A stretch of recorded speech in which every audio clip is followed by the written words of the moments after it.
श्री हरिवंश एक बार मीराबाई जी श्री वृंदावन धाम आईं। उस समय वृंदावन में श्री चैतन्य महाप्रभु के अंतरंग लीला सहचर श्री जीव गोस्वामी जी नामक एक महान संत रहते थे।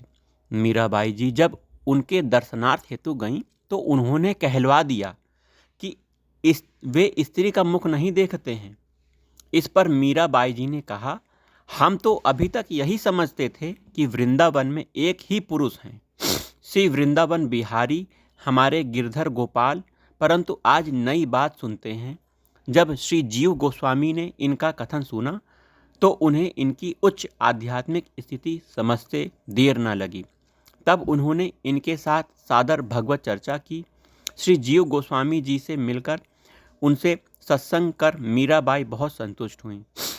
उनके स्त्री मुख न देखने के प्रण को आपने छुड़ा दिया था। वृंदावन की सभी कुंजों में प्रिया प्रियतम श्री राधा माधव के विहार सुख समूह से निरंतर भरी हुई है।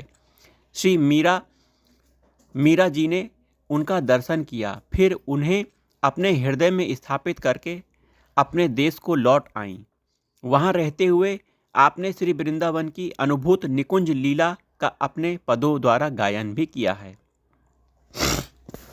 मीरा जी का एक और घटना सुनिएगा। एक बार एक कामी नीच मनुष्य साधु का वेश को धारण करके मीरा जी के पास आया। बोला, तुम्हारे ठाकुर श्री गिरिधारी लाल जी ने स्वयं मुझे आज्ञा दी है कि मीरा के साथ अंग संग करो, इसीलिए मैं तुम्हारे पास आया हूँ। तुम मेरे साथ अंग संग करो। ऐसी बात जब उसने कही तो मीरा जी ने उत्तर दिया, आज्ञा स्वीकार है, परंतु प्रथम आप भोजन करिए, फिर आपकी यथोचित सेवा होगी। उसने भोजन किया। तत्पश्चात श्री मीरा जी ने संतों के बीच में सैया बिछाकर उस विषय पुरुष को बुलाकर कहा, मेरे ठाकुर जी ने जैसी आज्ञा आपको दी है वैसा ही कीजिए। अब बड़े भारी संकोच में पड़ गया और उसका मुख सफ़ेद हो गया।